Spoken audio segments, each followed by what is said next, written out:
Hello everybody, welcome back to my channel. Have you been wondering how to get a perfect meat pie? Has it always bothered you why your meat pie is always opening? How to get the best feeling inside your meat pie? This video is for you. Just sit tight and watch the video.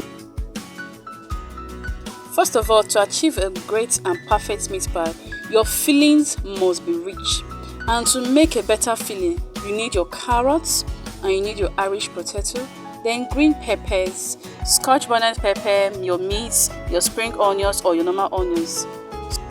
Wash your vegetables very well before you start trimming, or rather you peel the back, especially the carrot and the Irish potato. You peel the back then before you start cutting to this meat size. When you're doing your cutting, make sure your knife is sharp so that it won't stress you when you're cutting.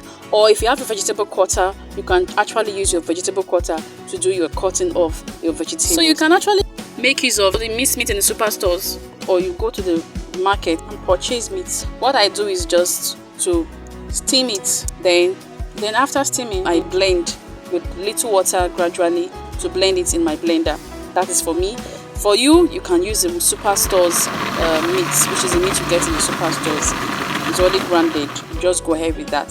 So whatever you want to do, you do it yourself, which is easier for you. You choose. Make sure you get enough meat that will be good and enough for your minced meat. When choosing your oil, make sure you're using the better and fresh oil, not the one that you have used earlier on. You want to use for your meat pie filling. Use a good oil that will give it a better taste. Then please, your onions shouldn't be a bad onions. Let it be a good onions because it will tell in the taste.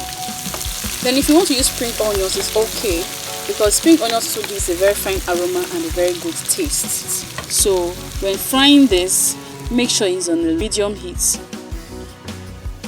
You won't want your onions to burn like my own was showing there. And you don't want your meat to burn also. If it's too high, everything will just scatter and it will start testing that burnt taste to show that your meat got burnt, your onions got burnt. In fact, the look inside will not be fine. You get what I'm saying, right? So let it be on a medium heat and everything just fry in accurate manner. When using minced meat bought from the superstore, you have to add in your salt, your maggi, your curry, thyme and all that, But yeah, I steamed my meat actually, so I'm using the stock, because inside the stock now I have my maggi, my salt, my curry, my thyme inside that stock. So I'm just adding a little bit of the water in my meat and just leave it to just simmer for some time before I now start adding my vegetables bit by bit. Remember to keep your salt and maggi and onions in a moderate level. Do not add too much salt or maggi or onions. Not everybody likes a salty filling or onions in the food. Some people are picky eaters, but when they see onions they get irritated. So let your onions be the smallest of all, or a medium sized onions. It depends on the quantity of fillings you are working on. I hope you get me. So after adding your vegetables, just leave it to at least simmer for 2 to 3 seconds before you can now add your thickener. And your thickener comprises of your flour and water, or corn flour and water. With that, your filling will have a thicker consistency. After 1 second of adding your thickener, your filling is ready. And when it's ready, bring it out to cool down before you start working with it. And when it comes to your flour, make sure you're using all-purpose flour that is free from weevils, dust and sand. Then make sure you're using a very good recipe, which is ratio 2:1. That is, if you're using 500 grams of flour, you should be using 250 grams of margarine or butter. If possible, you can use a cold butter or margarine in mixing your meat pie dough. When I say cold water, in fact, ice block to mix your dough. With that, you get that flaky texture of meat pie. I hope you understand what I'm saying. That is the best way to achieve that flaky meat pie, by using the cold butter or cold water. And if you're using a salted margarine or butter, you don't need to add salt to your meat pie dough anymore, because if you do, you'll be eating salty meat pie. Yes, salty meat pie. Then your baking powder, do not add more than the required measurements given for the recipe. If you do so, you will see that your meat pie will just start opening from the top, bottom, everywhere. The meat pie will just come out something else. It will just come out like something else in that. So follow the recipe the way it is. Then you mix it like a bread like something like, you see, it's just like breadcrumbs. That's how you know your meat pie dough is ready. Then you're gonna add in your cold water. Then do not overwork your dough. Rather, after mixing, take it back to your fridge for 30 to 35 minutes before working on it. If you overwork your dough, it will affect the texture of the meat pie and the look of the meat pie. It will not give you that flaky texture that you are looking for. It's advisable you use your thumb to bring your dough together rather than using the bottom of your palm to bring them together. Then do not roll your dough too thin to avoid your meat pie from opening while you are baking. Yeah, so if you're rolling it, let it just be on a moderate level, not too thin, not too thick, just like 2 inches 2 inches thick. Yeah, that's how we're able to explain it. So you have to keep that in your mind while rolling. Then always remember to put flour on your work surface so that your dough won't stick to the work surface. You're able to flip it up and turn it and roll till you get a round shape to put on your meat pie cutter.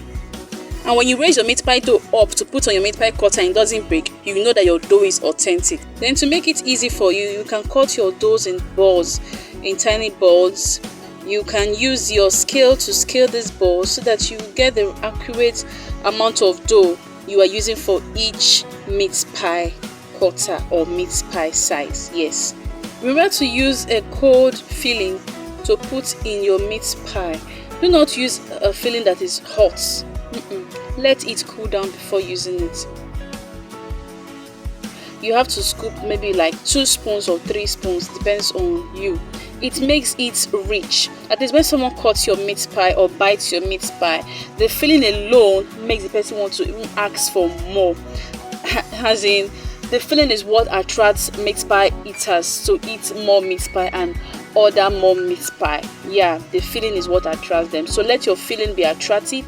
Let your filling have weight inside. So you can add 2 to 3 spoons of meat pie filling in your meat pie dough before covering it. And before covering it, don't forget to use your egg wash. I've heard that some persons do use water, but I prefer egg wash. Yeah, when you use egg wash to go around your meat pie dough, like what my daughter is doing now, and you cover it, I assure you, your meat pie will never open when it is baking. Be rest assured that it will close like this till your meat pie is ready. You won't come and see that one part has opened. Egg wash is very, very okay to use for your sealing of the meat pie. So if you have watched up to this level and you have not subscribed, what are you waiting for? Please click on the subscription button and subscribe to this wonderful channel. And I promise to share more enlightening tips on baking, food and lifestyle. You get me? Yes, I can see that you're understanding me, right? So press the subscription button and be part of this great family. So this is the meat pie cutter and this is the design is bringing. We have another meat pie cutter that can bring on another design, which is this one. Try to invest in a good meat pie cutter that brings out beautiful designs. You understand me?